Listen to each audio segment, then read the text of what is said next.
மேன்மைத்தகு உச்சநீதிமன்ற நீதியரசர் அரங்க மகாதேவன் அவர்கள், நீதி அரசர்கள், இலக்கிய வாசக அன்பர்கள் அனைவருக்கும் என் வணக்கம். என் வாழ்வில் ஒரு ஆண்டு மிக மிக முக்கியமானதாக நான் கருதப்படுவது 1967. இவ்வாண்டு என்னுடைய முதல் சிறுகதையை நான் அச்சில் பார்க்க நேர்ந்தது. என் நண்பன் என்னை லெட் அஸ் செலிப்ரேட் அப்படின்னா 2 பேரும் சேர்ந்து ஒரு சினிமாவுக்கு போகிறோம். மார்க்கோ போலோ ஆனந்த் தியேட்டரில். என்னோடு நீ சாப்பிடு, அவனோடு சாப்பிடுகிறேன். என் அறைக்கு வா, அறைக்கு போகிறேன். மின்சாரம் துண்டிக்கப்பட்டிருக்கிறது. ஒரே இருட்டு. ஒரு வெள்ளை வேட்டி அந்த இருட்டில் அலை போல சாய்கிறது. ஒரு உருவம் எண்ஜான் கிளையாக படுத்திருக்கிறது. அண்ணாச்சி, இவர் எங்க ஆபீஸ்ல இருக்காரு, கதையெல்லாம் எழுதுறாரு. ஒரு கதை ஆனந்த விகடனில் வந்திருக்கின்றார். அப்படியா? ஒரு குரல். அந்த நேரம் பார்த்து விளக்கும் எரிகிறது. எழுந்து உட்கார்கிறார். இவர் ரங்கநாதன், கார்பரேஷன்ல இருக்காரு. அண்ணாச்சிக்கும் கதைகள்லாம் ரொம்ப பிடிக்கும்னார். எங்கே இருக்கீங்க? ஹாரிஸ் ரோட்டில் இருக்கேன்.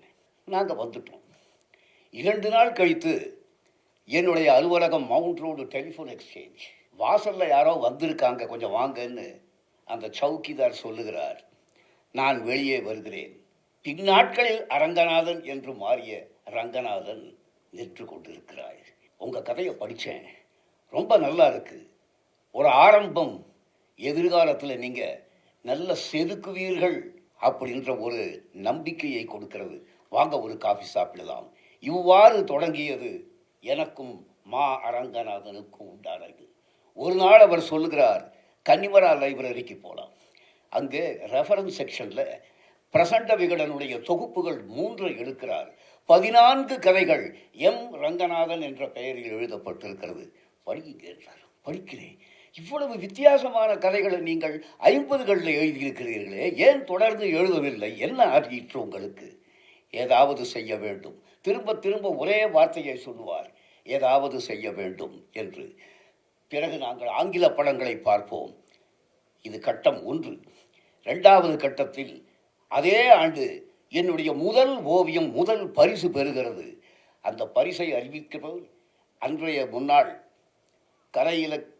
கலை கைவினை கல்லூரியின் ஆசிரியர் தலைவர் பணிக்கர், கேசிஎஸ் பணிக்கர் என்னை தட்டி கொடுத்து விட்டு, உன் ஓவியம் நன்றாக இருக்கிறது என்கிறார். அந்த ஓவியத்தை காட்டுவதற்கு அரங்கநாதனை நான் அழைத்து சென்றேன். ஒரு தாய், இளம் பெண், அவளுடைய ஒரு குழந்தை, இது 2ம் செமி அப்டிராக்ட் என்ற பாணியில் வரையப்பட்ட ஒரு ஓவியம். 20 அங்குலத்துக்கு 10 அங்குலம் அகலம். அதை பார்த்துவிட்டு அரங்கநாதன் சொன்னார், இதற்கு நீங்கள் சரியான தலைப்பு கொடுத்திருக்கிறீர்கள். அச்சீவ்மெண்ட், சாதனை என்று கொடுத்திருக்கிறீர்கள். ஒரு பெண்ணுக்கு முதல் பிரசவம் ஒரு பெரிய சாதனை என்பதை நீங்கள் இந்த இளம் வயதிலேயே அறிந்திருக்கிறீர்கள் என்று என்னை தட்டி கொண்டார். இது எங்களுடைய 2வது சந்திப்பு. 3வதாக நாங்கள் ஆங்கில படங்களை பார்க்கிறோம். எல்ஐசி கட்டிடத்திற்கு அடியில் உட்கார்ந்து காற்று வாங்கி கொண்டு மணிக்கணக்கில் பேசுகிறோம். புது கவிதையை பற்றி பேசுகிறார். எனக்கு அது புதுமையாக இருக்கிறது கேட்பதற்கு. விளங்காத விஷயங்கள், கேள்விப்படாத விஷயங்களை ஏராளமாக சொல்லுகிறார். என்ன இந்த மனிதர் இவ்வளவை வைத்துக்கொண்டு ஏன் நேரத்தை வீணாக்குகிறார் என்றுதான் எனக்கு தோன்றுகிறது.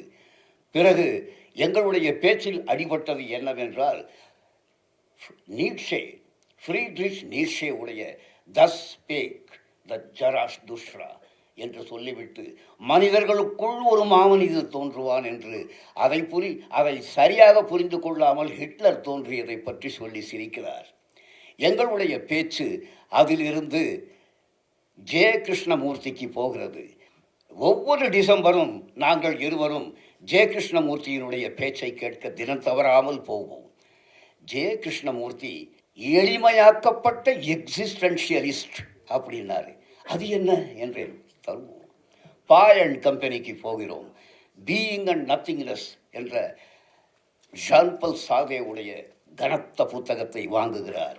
நான் நோட்ஸ் அண்ட் லெட்டர்ஸ் என்ற ஆல்பர்ட் கேமியோ எழுதிய இன்னொரு கனத்த புத்தகத்தை நான் வாங்குகிறேன்.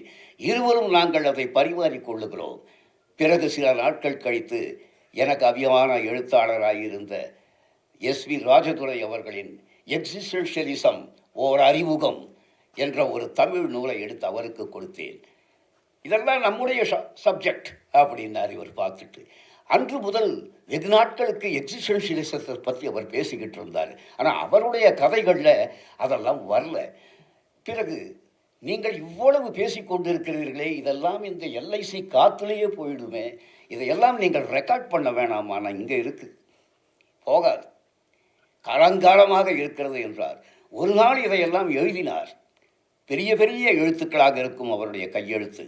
விட்டல், இதை படித்து பாருங்கள். ஒரு 2 நாளில் படித்தேன். எப்படி? இதுதான் எழுத்து. எடுத்துக்காட்டுகளே இல்லாமல் ஒரு விளக்கமாக கவிதைக்கு இந்நேரம் இந்த மாதிரி ஒரு கவிதை நூல் ஒரு விளக்கம் கொடுத்திருந்தால் தடுக்கி விழுந்த இடத்திலெல்லாம் எடுத்துக்காட்டுகளாக இருக்கும்.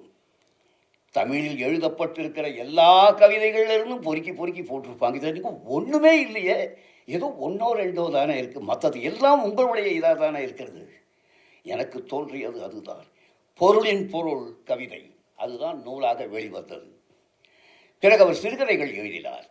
சிறுகதைகள் முதல் தீபத்திலும் பிறகு கடனாழியிலும் பிறகு ஞானரதத்திலும் அற்புதமான ஒரு கலைஞர். இவ்வாறாக சென்ற பிறகு ஒரு நாள் எக்ஸிஸ்டென்ஷியலிசம் போய் அவர் கட்டோபனிஷத்துக்கு வந்து விட்டார்.